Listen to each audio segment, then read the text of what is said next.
Ready? All right. So apparently I was broadcasting over on the behind the scenes group, so we're here. My name is Teddy Jansen. I'm from Small Acre Farm and Timber and Twine, which is our fiber brand, and we're going to do a little onion skin dyeing. So here we go. The first thing that we're going to do is mordant our fiber. That means that you want to treat the fiber with something that causes that dye to bind to the fiber. I'm using alum. So we would weigh our fiber.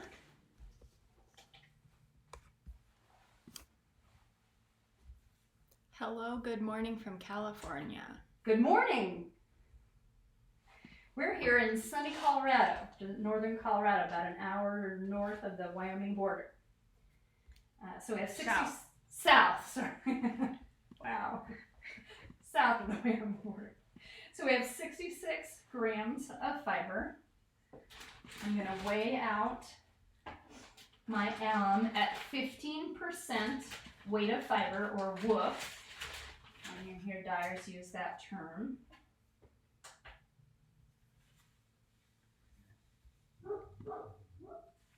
So I would weigh out my alum, and then I'm going to come back with another pot.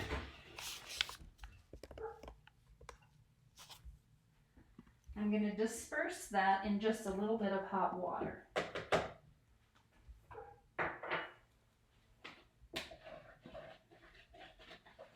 Make sure it's dissolved. And then I'm going to add it to my water. And it just needs to be enough water to cover the fiber. And then I've already got some fiber in here, so I would add the fiber. Oh, sorry. Where's my camera person? Sleeping at the wheel. Okay, then I would heat it on the stove until it reaches about 140 degrees. Lots of the directions say 190, but I get a little concerned about it degrading the fiber. So I heat it to a good 140, and then I take my pot off and I let it sit overnight. So it's nice and cool. I don't have to fiddle with hot fiber. So now I have some fiber that's been mordanted already. So we're ready to go with this. I have two dyes here. The first is yellow onion skins, and the next is red onion skins, and they make two very different dyes. So I'm going to strip. So I use 100% weight of fiber for the onion skins. So my fiber that we were going to start with today was 66 grams, so I'd be looking at 66 grams of onion skins, or even more. If I've gathered more, I go and I scavenge the onion bin at the grocery store. I have friends that save onion skins for me. I'm the weird natural dyer in town. So then I'm going to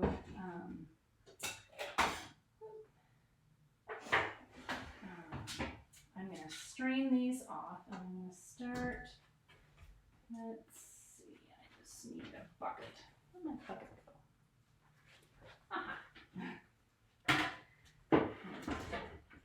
And then I simmer the onion skins for a couple of hours. It smelled like a nice soup in here last night.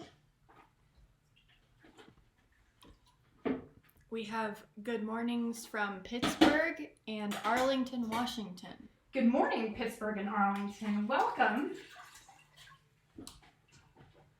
All right, so I'm removing the onion skins. They simmered last night for a couple of hours.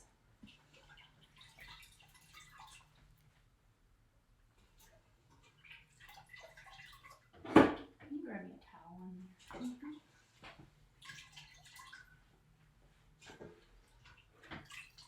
The disembodied hand. Thanks.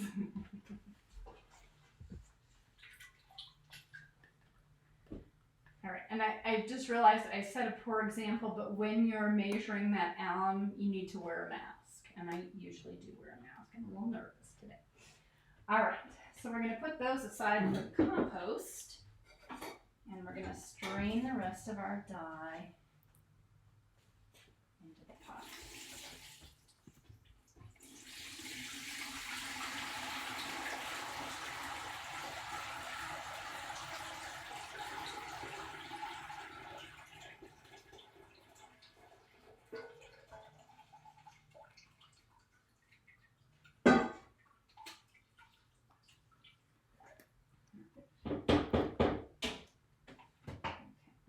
Pour that.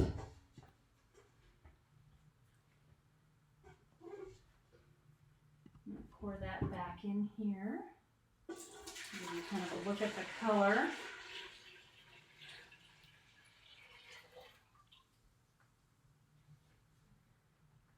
And then I'm going to add half this fiber. Okay. This is a fleece from our Wensleydale Weather Marley. He makes really beautiful fiber. Okay, so this is already mordanted. I'm putting it in the pot. The dye is cool and the wool is cool. And then I would put it on the heat. And again, I'd heat it to about 140. And then I'd leave it overnight. Okay. Heating all the time?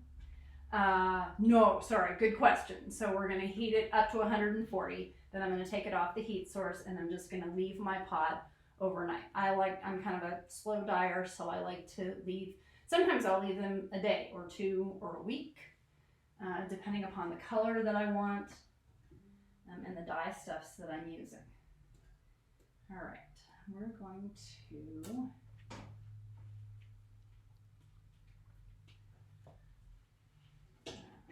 Okay, I'm going to strain this. I know that sometimes people put the two onion skin colors together, but in a minute you're going to see why you might want to keep them separate. So more good compost for the garden. Food waste is a great way to dye. Avocado skins make a nice pink dye. Trying to think what else.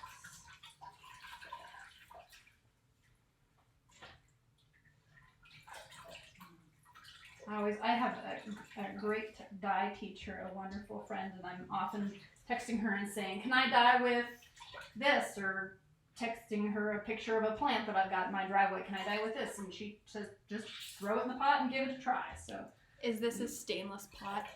This is a stainless pot, but it could be aluminum. If you're dyeing with avocado, you want it to be aluminum, but for a lot of other dyes, it doesn't really matter if it's reactive or not. All right, now we're going to strain this beautiful red dye.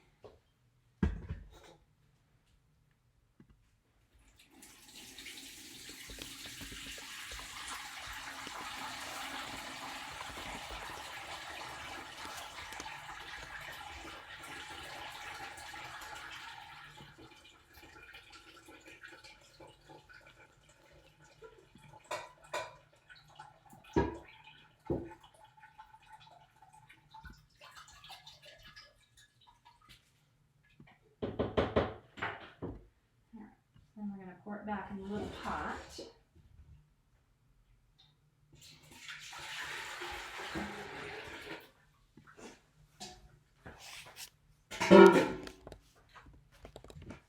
We're using red onion skins to dye, yes. Oh yes, these are yellow onion skins and these are red onion skins. Then I'm going to add my fiber. And I'll show you.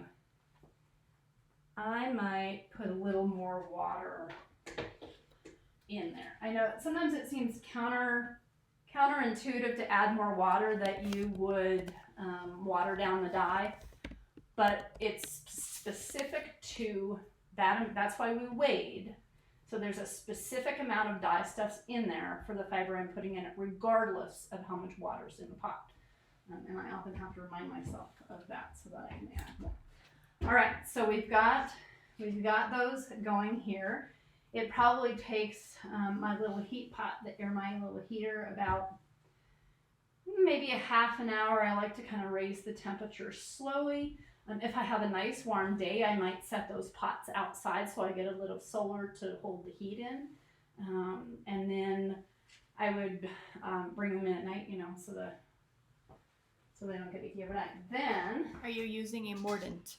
yes, we mordanted with alum at 15% weight of fiber. All right, so here's the reveal.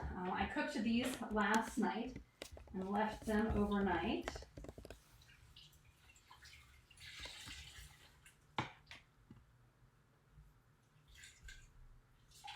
So here's that yellow onion skin at 100% weight of fiber on those beautiful Wensleydale locks. And then I did some cashmere.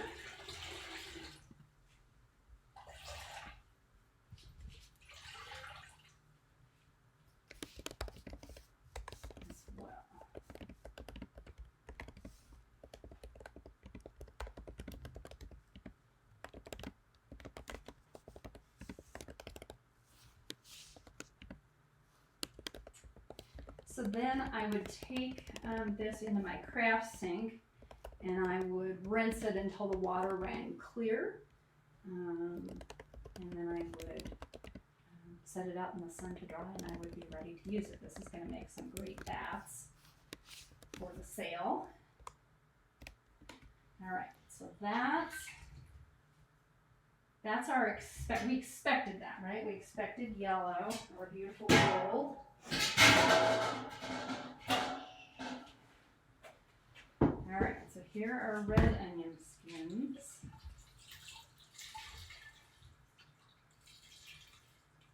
And this is the surprise. So with alum and red onion skins, you get this gorgeous olive green. What breed of sheep?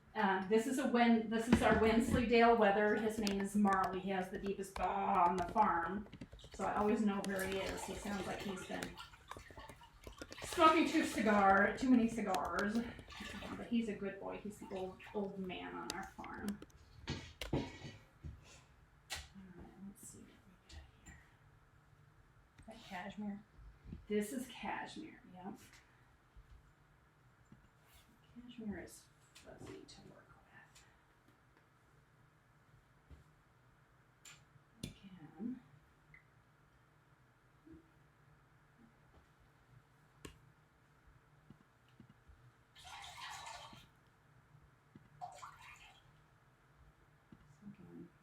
Something gorgeous olive. And then I step over here. We have lots of people loving the olive green. Awesome. Yeah. I know, it's just gorgeous. And green is hard to get. Most dye plants dye yellow in varying shades of yellow and golds. Green is a tough one. Often you have to dye a yellow and then dip. I'm going to come back here. No. I got something in my teeth. And then you have to dip it in indigo, which can be complicated. Although I've done some experiments with salt dye with my indigo this summer that were really fun and easy and didn't involve with that. So here's the cashmere dried. This one I pulled out last night and dried overnight. And there's a little bit of a Wensleydale lock as well. And the green is dyed with? The green is dyed with red onion skins. But mordanted with alum. Oh, and specifically mordanted with alum gives you that green.